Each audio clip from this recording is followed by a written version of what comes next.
nous écouter sur le www.radioalfayda.net. Alfayda, c'est la référence. Samba, 15 ans, dans la commune de Vélingara. Il est 12h00. Mesdames et messieurs, merci de la confiance renouvelée à la radio Alfayda pour vous informer. Et vous avez fait le bon choix si vous nous rejoignez dans l'actualité de ce lundi 13 janvier 2025. Nous sommes ensemble pour une demi-heure d'information sur Alfayda FM. C'est l'heure du journal. Voici le sommaire. Suite à la décision de l'État de régulariser les mototaxis Jakarta, face à la presse, la fédération demande aux autorités de consulter les vrais acteurs. À Vélingara, Mamadou Li et ses camarades ont déploré le délai de 3 mois qu'ils jugent très court et ils faisaient face à la presse. La direction des douanes du Nord a réalisé une performance exceptionnelle en 2024 en atteignant un montant record de 13,4 milliards pour ses recettes, une réussite qui surpasse les prévisions établies par l'État du Sénégal. 2 mois sans salaire pour les agents du conseil départemental de Kolda. Les travailleurs demandent à l'autorité de régulariser cette situation. Sur l'international, au Tchad, le mouvement patriotique du salut au pouvoir a remporté 124 sièges sur 188 lors des premières élections législatives. Et puis sport, Coupe CAF, le Giraffe de Dakar face à l'USM Alger pour décrocher le dernier ticket qualificatif. Et puis Lutte Zarco a remporté son duel contre Gris Bordeaux. C'était hier à l'Arène nationale. La revue des quotidiens, dernière note de ce journal. Mesdames et messieurs, gardez votre confort d'écoute. Le développement, c'est juste après ceci. Le journal Serigne Moussa Kane. Qui vous dit bonjour. Code du Sec Keneme assure les opérations techniques. Les conducteurs de moto taxi Jakarta approuvent la décision de l'État, mais demandent aux autorités de mieux les accompagner. C'est au cours d'un point de presse tenu à Vélingara. Mamadou Li, président du conducteur de Jakarta, et ses camarades ont déploré également le délai de 3 mois qu'ils jugent très court. Il est ici au micro de Babacar Diouf. Bon, comme vous le savez, on a entendu ça donc à la presse que l'État a communiqué. Il veut que toutes les mototaxis, tous les conducteurs de 2 roues soient en règle. On doit aller à Kolda pour aller chercher des cartes grises, assurance, permis de conduire. Lorsqu'on entend des informations, on croyait que l'information c'était carrément gratuit. À notre grande surprise, on est allé à Kolda pour s'informer. On nous dit si le CMT est à votre nom, vous payez 28 000 pour avoir le carte grise.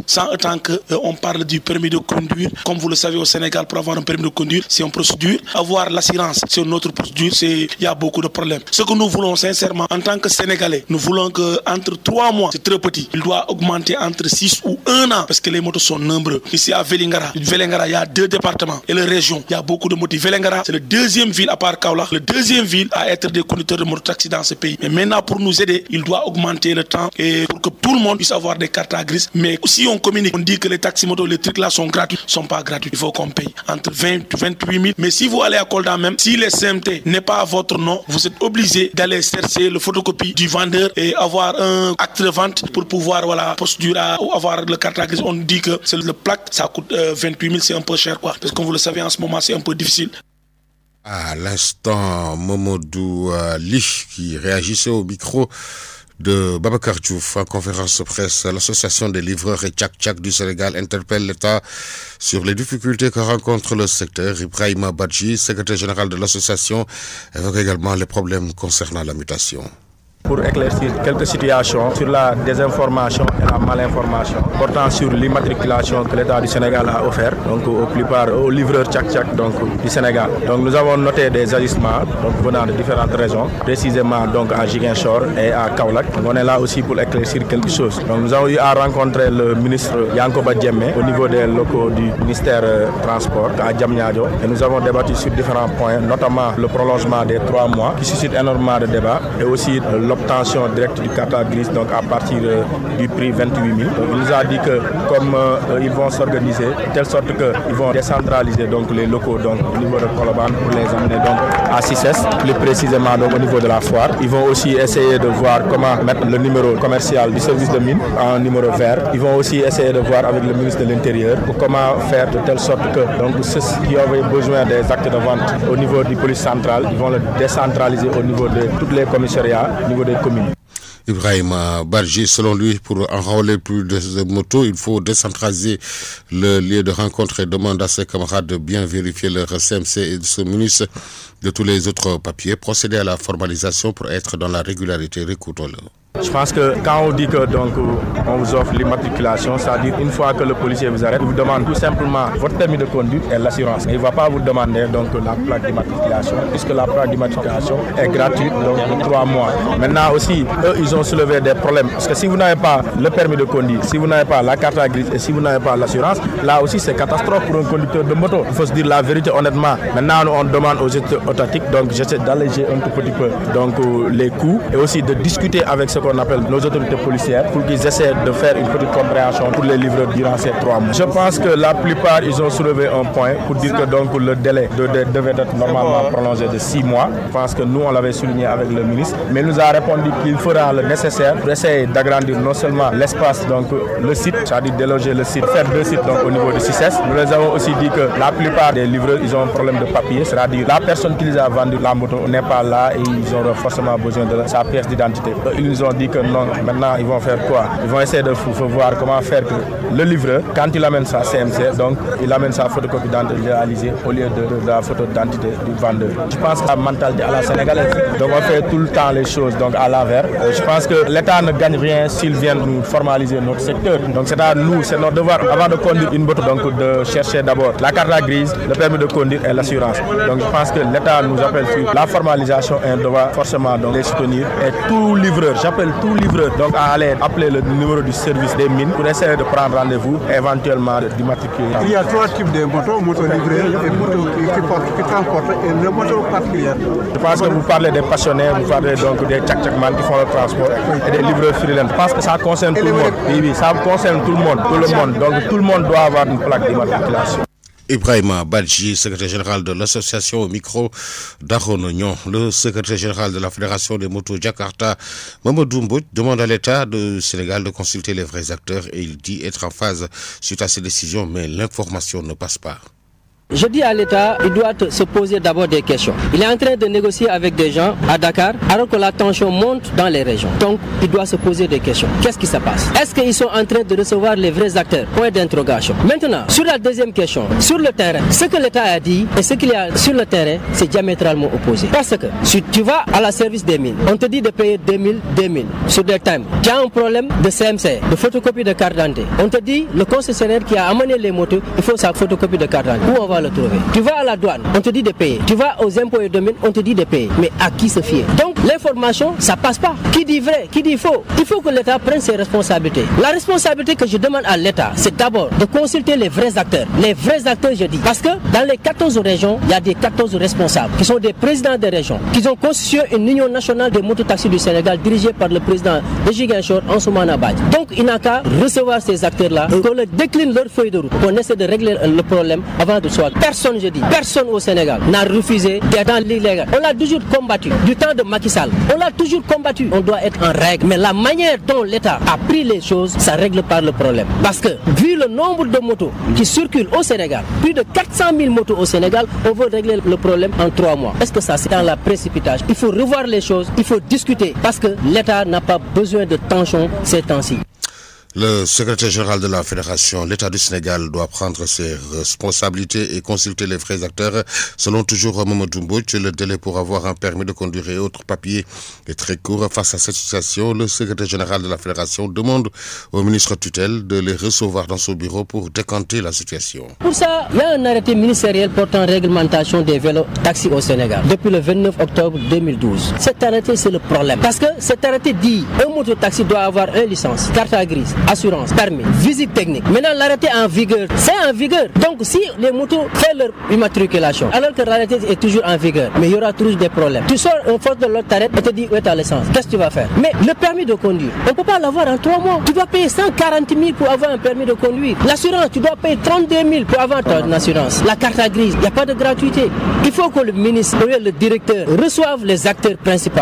Parce que cette tournée qu'il veut faire, c'est du gaspillage. Il n'a qu'à convoquer les acteurs dans son bureau. Il n'y aura que 14 peut-être, ou 10 peut-être, ils n'ont qu'à discuter de leur feuille de route et pour régler ce problème. Parce que c'est pas difficile à régler. C'est pas difficile, mais la manière dont l'État veut organiser ces choses, c'est impossible. L'État se trompe d'interlocuteur. Il est en train de recevoir des opérateurs économiques et des gens de Dakar qui dirigent les tchak-tchak. Mais dans les régions, il n'y a pas de tchak-tchak. Il y a des acteurs de transport. On fait du TPV, transport de public de voyageurs. Mais il faut que l'État se ressaisisse. On est phase avec ça. On veut accompagner cet État pour qu'il réussisse dans ses missions. 28 000, je peux dire, c'est pas beaucoup. C'est pas beaucoup. Si c'était seulement 28 000, c'est pas beaucoup. On peut le payer. Mais il y a autre chose. C'est un ensemble. Donc il faut régler tout cet ensemble-là pour aboutir à leur fin. Il faut que le ministre du Transport, son directeur, il faut qu'ils écoutent les vrais acteurs. Au lieu d'écouter des gens qui disent qu'il y a des policiers qui sont derrière ça. Non, il n'y a pas de policiers qui sont derrière tout ça. C'est les acteurs qui sont frustrés. Il faut les écouter.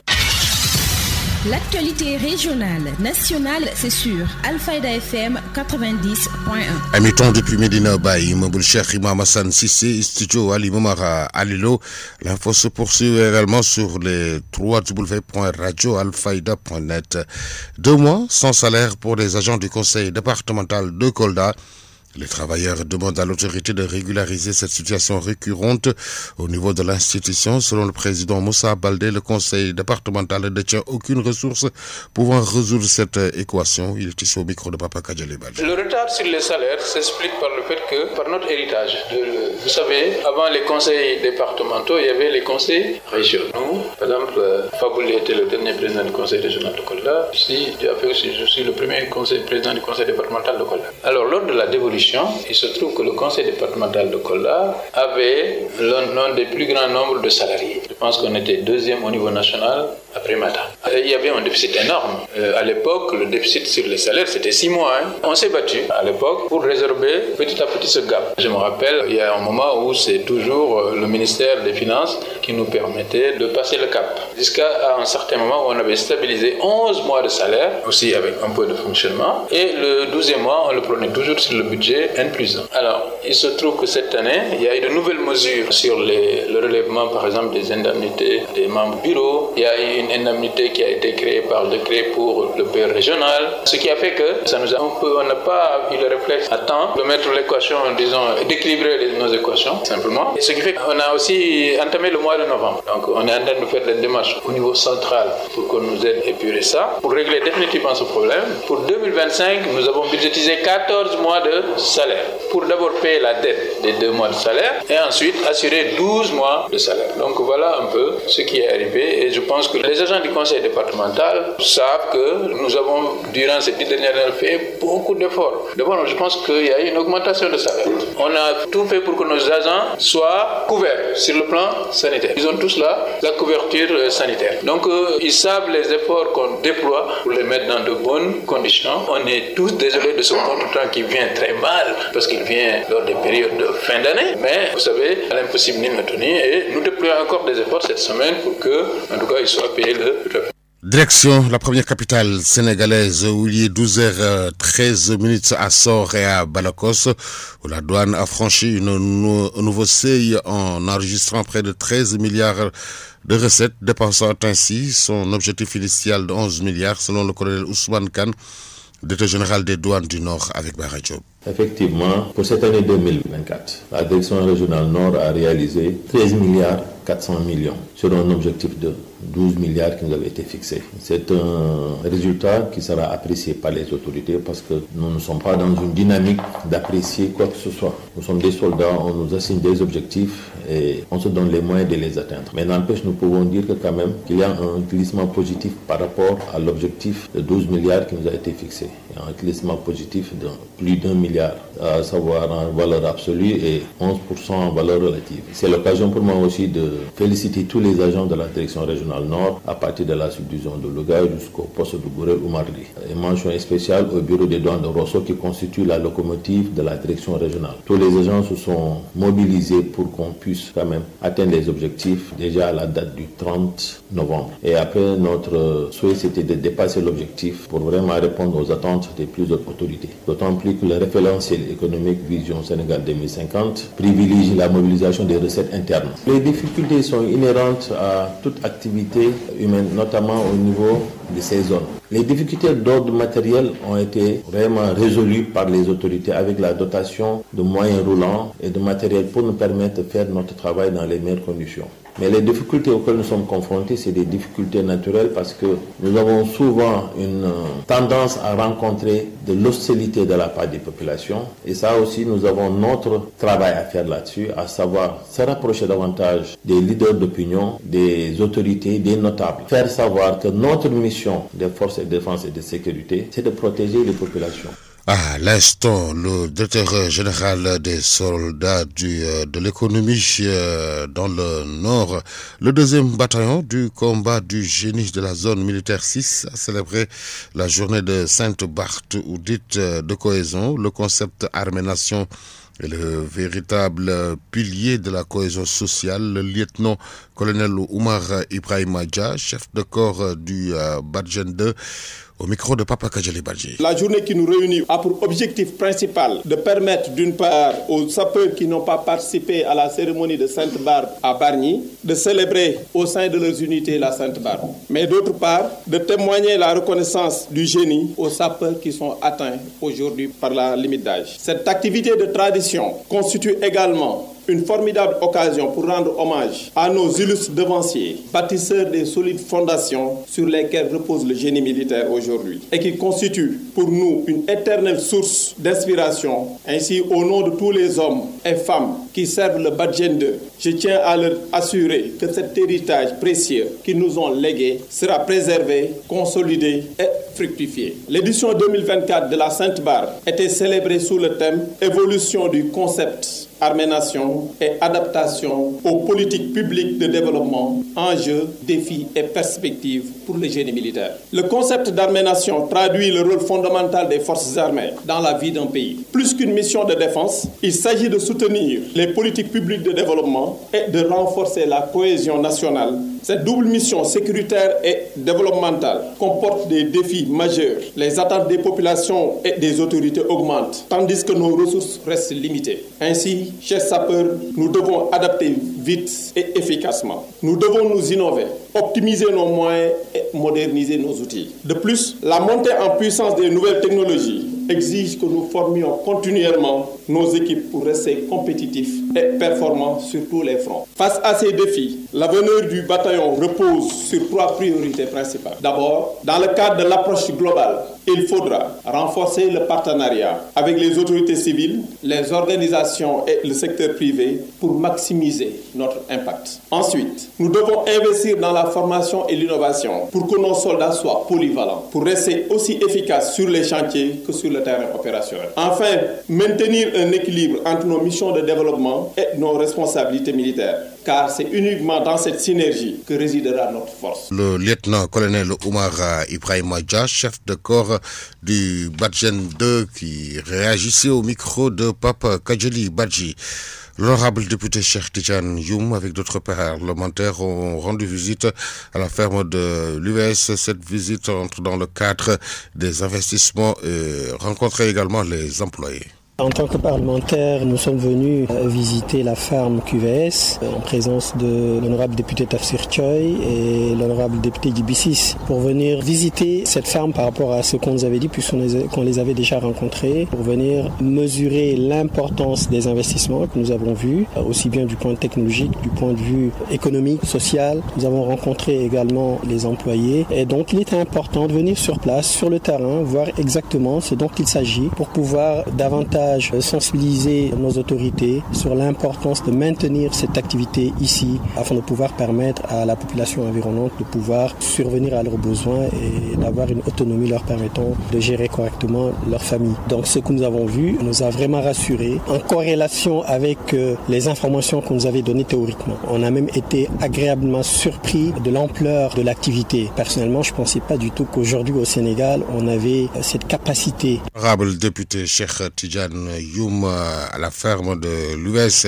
Une journée de sensibilisation réunissant les acteurs communautaires, les relais et les Badjonogor a été organisée à Kolda, une occasion de faire connaître le concept de One Health au niveau communautaire. Dr Yaya Baldé, MCR de la direction régionale de la santé de Kolda, au micro de Babacar Diouf. C'est une journée que nous avons dédiée à la communauté. C'est pourquoi c'est essentiellement les acteurs communautaires, notamment les relais communautaires et les Badjanogor, mais également les autres composantes du niveau communautaire, à côté également des services techniques, tant régionaux que départementaux, qui ont été conviés aujourd'hui pour marquer un peu cette journée régionale consacrée au One Health. Mais grâce à l'accompagnement de nos partenaires, nous avons pu aujourd'hui réaliser cette mobilisation qui est pour nous, en tout cas, une occasion de faire connaître le concept de One Health au niveau communautaire. Parce que c'est un concept qui est connu des techniciens. Aujourd'hui, quand on parle de santé unique, que ce soit le service d'hygiène, que ce soit l'élevage, que ce soit les forces de défense et de sécurité ou la santé, nous savons de quoi il s'agit. Mais au niveau communautaire, c'est un concept qui n'est pas encore connu. Donc c'était surtout un prétexte de vulgarisation de ce concept pour leur faire comprendre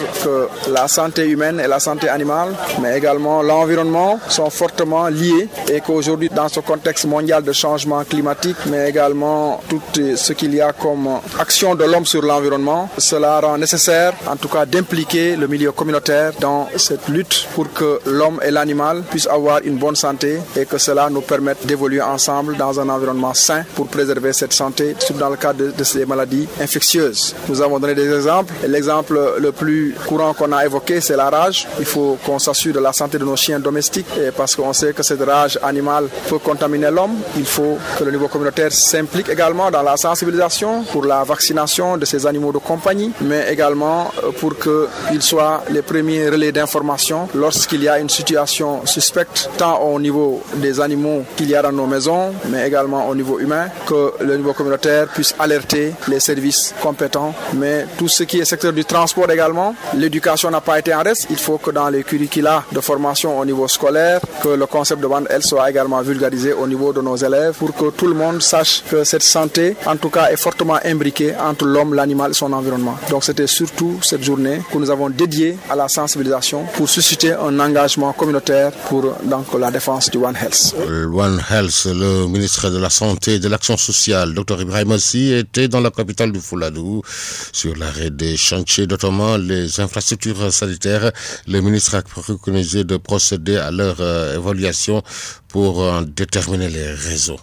Je profite aussi de l'occasion pour lancer un appel pour le renforcement de la politique d'assurance maladie. La viabilité de notre système de soins dépendra aujourd'hui du nombre de personnes que nous pourrons enrôler dans le cadre de la couverture en assurance maladie, qui va permettre de garantir une certaine solvabilité, mais qui va permettre aussi de disposer plus d'une masse financière plus importante qui va supporter le financement de nos établissements de santé. Lancer aussi un appel pour l'implication du secteur privé de santé à tous les niveaux et je pense qu'il y a de bonnes initiatives qui sont en cours avec la direction des établissements privés de santé. Au regard de tout ce qui a été posé ici comme problème, comme difficulté, il faut dire que la situation est difficile, mais je reste convaincu que c'est vraiment dans la difficulté et dans l'épreuve que nous arriverons à mobiliser toute notre capacité d'ingéniosité, d'inventivité et de créativité pour pouvoir nous adapter. Je sais qu'il y a beaucoup de sacrifices qu'on fait,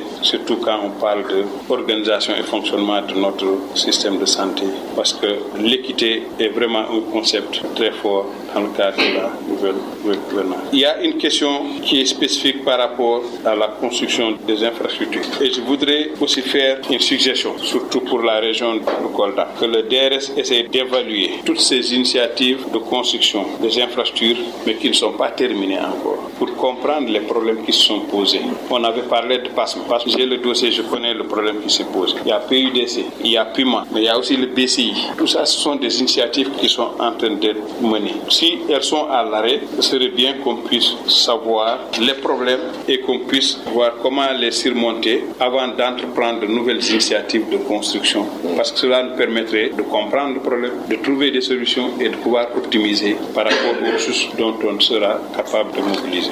Il y a toujours une possibilité qu'on puisse se tourner vers aussi la RSE. Actualité internationale. Sur l'international au Tchad, le mouvement patriotique du salut au pouvoir a remporté 124 sièges sur 188 lors des premières élections législatives. C'est une série de brèves réalisées par nos partenaires de la Voix de l'Amérique. Au Tchad, le mouvement patriotique du salut, MPS, au pouvoir a remporté 124 sièges sur 188 lors des premières élections législatives organisées depuis 2011 selon les résultats provisoires de la commission électorale. L'opposition avait appelé au boycott. Actualité internationale. Aux Comores, 338 940 inscrits se sont rendus samedi aux urnes pour élire 33 députés pour un mandat de 5 ans. Le scrutin a été marqué par un boycott de l'opposition, se disant inquiète de la non-transparence du processus électoral et dénonçant un processus entaché de doutes. Le président Azali Assoumani, 65 ans, a voté à Missoudié, sa ville natale, exprimant sa gratitude pour une campagne sans incident. Cependant, des retards dans l'ouverture des bureaux de vote et des problèmes de matériel comme des isoloirs improvisés ont entaché le bon déroulement du scrutin. Actualité internationale. Le principal opposant mozambicain, Venancio Mondlane, dont le retour d'exil du jeudi a suscité de nouveaux affrontements entre police et manifestants dans la capitale Maputo, a appelé à maintenir la pression avec 3 jours de rassemblement en début de semaine. Venancio Mondlane continue sans relâche à dénoncer une élection volée lors du scrutin du 9 octobre remporté par le Frélimo au pouvoir depuis déjà un demi-siècle et appelle à une grève nationale. Le Parlement doit siéger pour la première fois lundi et Daniel Chapo doit être investi à la tête de l'État mercredi. Actualité internationale.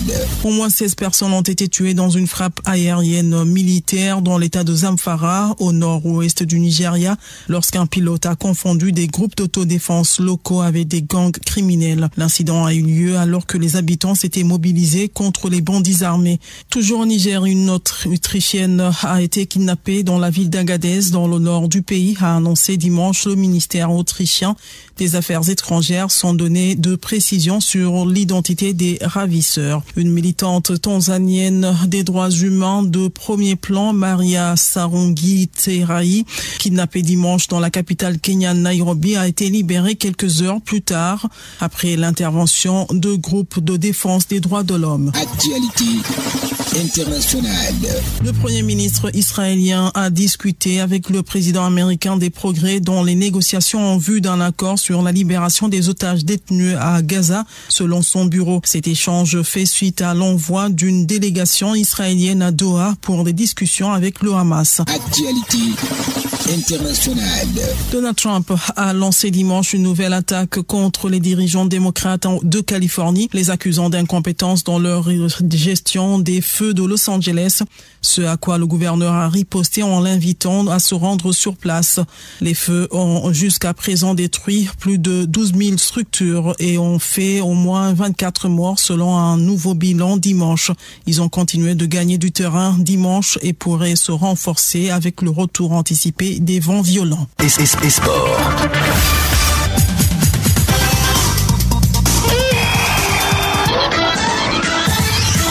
– 12h27 au siège de l'AS Saloum, une page sportive que nous ouvrons. La 11e journée de la Ligue 2. L'AS Saloum a été battu en déplacement à Ziguinchor par SMA FC 1-0. Écoutons la réaction de Tidjan Ndiaye, coach de l'AS Saloum. 20 minutes d'effort intense. La première impression que je fais, c'est que le résultat ne reflète pas le contenu du match. On a perdu à la fin sur une erreur. On ne veut pas singulariser, mais on sait qu'on pouvait sortir de ce match avec au moins le point du nul.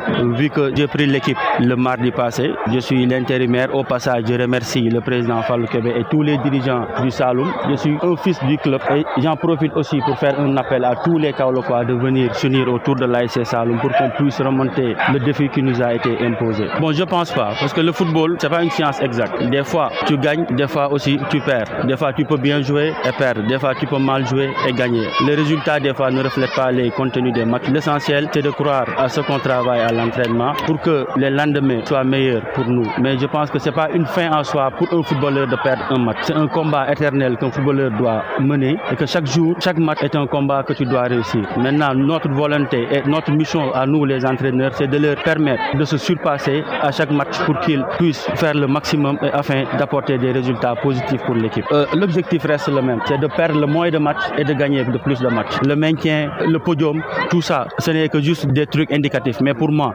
l'essentiel, c'est de ne pas perdre de matchs. Malheureusement, aujourd'hui, on a perdu, mais je pense que la prochaine fois, on fera de notre maximum pour pouvoir relever ce défi-là. Tidjane Ndiaye, coach intérimaire. Dans les autres rencontres, AS Kaffrine et Étoile Lusitana ont fait match nul lobby partout. Match nul et vierge entre NGB Italie et Thiès FC. Djambar et Abidjan FC 0 but partout. AS Cambérène battu par l'AS Bambey 1 but à 0. Niamour de Louga, Seneps Excellence 1 but partout. Et Ressioff Duc Dakar Université Club 1 but partout. AS Douanba, Stade Bourg 1 but à 0 pour la Ligue 1.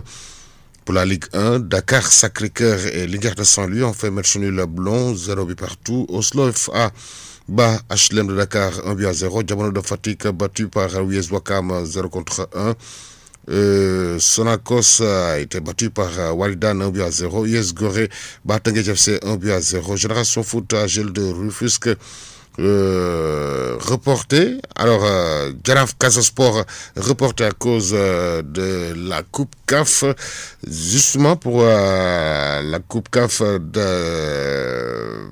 Giraffe de Dakar a battu USM 1 but à 0.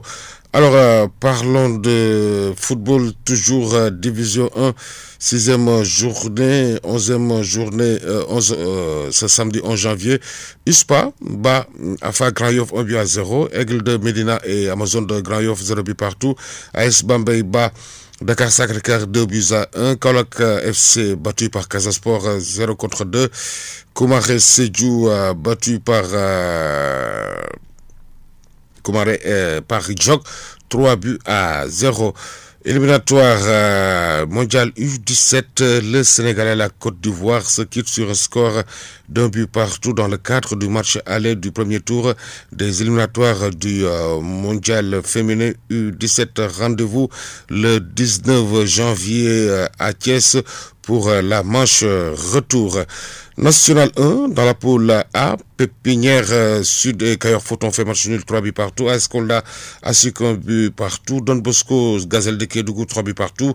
Coton Sport Guilloire 1 but partout. Modèle de Mbao, Damel de Touawan 0 but partout. Toglou de Dias battu par US Rail 0 contre 2 ce soir. Demba Diop FC reçoit Ajamat FC, c'est dans la poule A. Dans la poule B, US Sport bat Asfa 1 but à 0. Université Saint-Louis et Bouldeuse FC ont fait match nul 1 but partout. Avenir de Dakar, Jeanne d'Arc 0 but partout.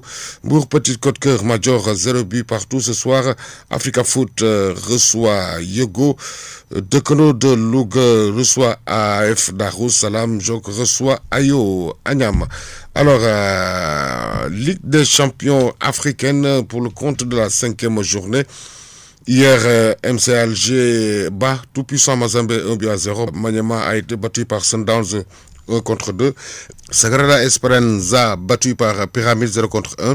Orlando Pirates bat Belouizdad 2 buts à 1. Djoliba FC battu par Espérance Tunis 0 contre 1. Coupe CAF hier, Giraffe bat ASEC d'Abidjan 1 but à 0. Bravo do Makis et Simba Sport ont fait match nul partout. Europa United battu par ISM Alger 1 contre 2. Black Bulls battu par Zamalek 1 contre 3. En Europe, finale Super Coupe d'Espagne jouée hier.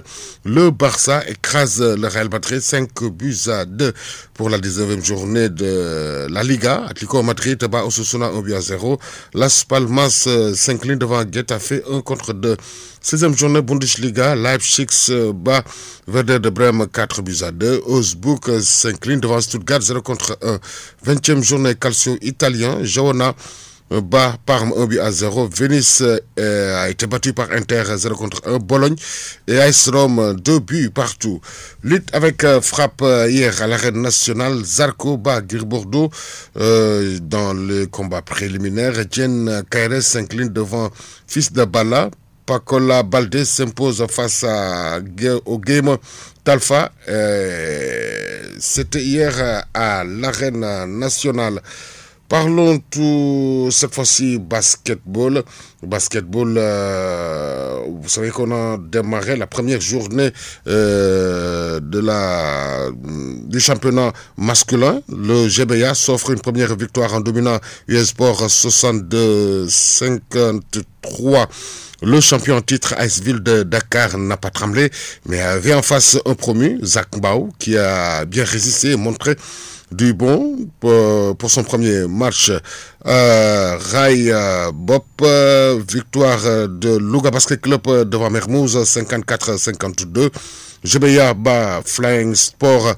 GBA s'incline devant Flying Sport 57-60. Victoire de Duc face à RSIOF 70-48. Alors, pour la première journée de la nationale, une dame, première sortie réussie pour Dibaloc, vainqueur devant l'assaut 52-42. Saint-Louis Basket Club s'incline devant Bop 45-52. Victoire de Bop à Saint-Louis CMT de Ziguinchor. Mbour Basket Club 62-47. Victoire des Mouroises. 12h35, c'est tout de suite la revue de quotidien. La revue de presse.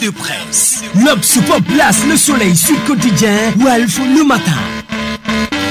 La presse du jour, lui, est parcourue en 2 minutes 44 par Nefatou Cissé. Le parquet financier sur les traces de 125 milliards de francs CFA. L'information par la une de plusieurs journaux sénégalais parus ce matin. Le parquet du pôle judiciaire financier traque 125 milliards, titre Sud Quotidien, qui fait état de blanchiment de capitaux par le truchement de sociétés, écrans et des transactions suspectes contenues dans plusieurs rapports de la cellule nationale de l'information financière CENTIF.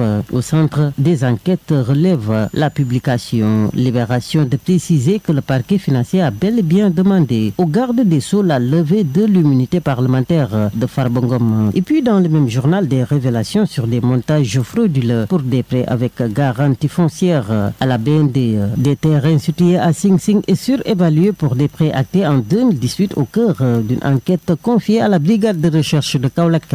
Après une plainte de la BND, écrit Libération. Chômage, drogue, violence, les misères de la jeunesse sénégalaise barre la une de la tribune qui mentionne à ce propos qu'aucun régime n'a concrétisé ses promesses de solutionner le chômage des jeunes, tout en notant la colère qui monte chez les Jakartamen qui sont en train, dit le journal, de vivre les pires moments de leur existence.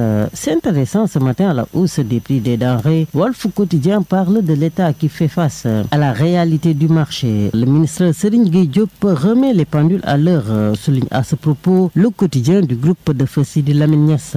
3 mois après la crue du fleuve Sénégal, les sinistrés toujours dans le désarroi alertent dans sa parution du jour Révélation. Et puis dans le même journal, le FONGIP qui appuie la structure Kay Diop suite à un concours de sélection de projets de jeunes entrepreneurs.